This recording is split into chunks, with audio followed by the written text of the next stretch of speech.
ব্লগাররা কেন এখন আর blog video বানাতে চায় না? তার অনেকগুলো কারণ আছে। প্রথমত কথা হচ্ছে যে এখনকার দিনের লোকেরা বেশিরভাগই শর্ট জিনিসটা পছন্দ করে। শর্টকাট, শর্ট জিনিস ওটাই পছন্দ করে। সেজন্য লোকেরা শর্ট যে ভিডিওগুলো সেটাই দেখে, রিলস দেখে। আর ব্লগ ভিডিও অত একটা কেউ দেখে না।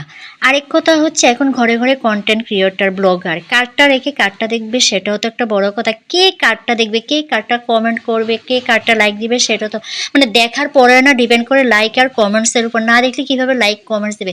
তো সেই জন্য এখন আমি জানি যতটুকু যে ফেসবুক নাকি রিলসের জন্য কোনো পেমেন্ট দেওয়া হয় না। আর যাই হোক আমি এখানে পেমেন্টের বিষয় নিয়ে আলোচনা করিনি, জাস্ট কথা প্রসঙ্গে কথাটা বলে দিলাম।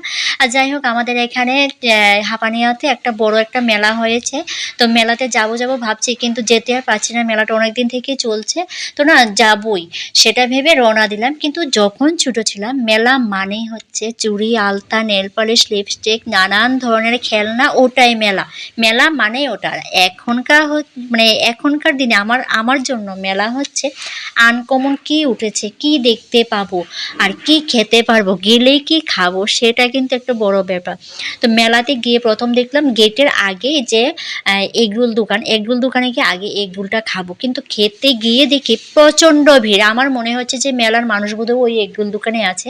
তো এই দোকান আগে পরেরটাতে গেলাম, দেখলাম যে ওটা তো ভিড়। অনেকক্ষণ ধৈর্য সহকারে দাঁড়িয়ে ২টা এগরোল নিলাম, দুজনে ২টা এগরোল খেয়ে নিলাম। খাওয়ার পরে এবার কী খাবো? এবার ফুচকা খেলাম, ঝালমুড়ি খেলাম, অনেক কিছু খেলাম। খেয়ে আস্তে আস্তে ভিতর দিকে ঢুকলাম। যত ভিতর দিকে যাচ্ছি তত এমনিতে তো জিনিসপত্র আছে, সেটা তো আলাদা ব্যাপার, মেলাতে তো জিনিসপত্র, কিন্তু এই লাইটিং শোটা না আমার কাছে একটা অসাধারণ লাগলো। কিন্তু মেলাতে অত লাইটিং শো আমি আগে কখনো দেখিনি। আর এই মেলাতে আমার কিন্তু ফার্স্ট টাইমে মানে আসা হয়েছে, আগে কখনো হয়নি, কিন্তু মানে আসা হয়নি এখানে। আর বছরে এখানে ৩-৪টা মেলা হয়ই। একটার পর একটা মেলা লেগেই থাকে। আর এত সুন্দর যে ভিতরটা তা আমি কখনোই দেখিনি। আস্তে, আস্তে যখন ভেতর দিকে ঢুকলাম তখন দেখলাম এই জিনিসটা। আর রাত্রের বেলা বুট চলছে সেটাও কিন্তু একটা অসাধারণ। চারিদিকে লাইটিং, এত লাইটিং শো এতটা সুন্দর লাগছে। আর জায়গাটাও অনেকটা বড় খোলামেলা জায়গা ছিল।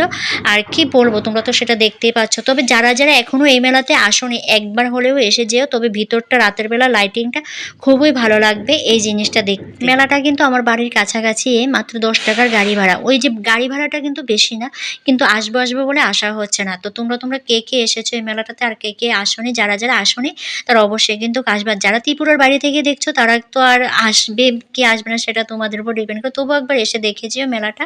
আর কে কোথা থেকে ভিডিওটা দেখছো অবশ্যই কিন্তু বলবে। আর তোমরা ভালো থেকো, সুস্থ থেকো, এভাবে পাশে থেকো, সাপোর্ট করো। অসংখ্য ধন্যবাদ ভিডিওটা দেখার জন্য, তোমাদের সময় নষ্ট করেছো এই ভিডিওটা দেখার জন্য। তবে কার কার ভালো লেগেছে সেটা কিন্তু তোমরা অবশ্যই বলে যেও যে ভিডিওটা তোমাদের ভালো না খারাপ লেগেছে, এটা কিন্তু বললে আমার একটু ভালো লাগবে। থ্যাংক ইউ, ভালো থেকো।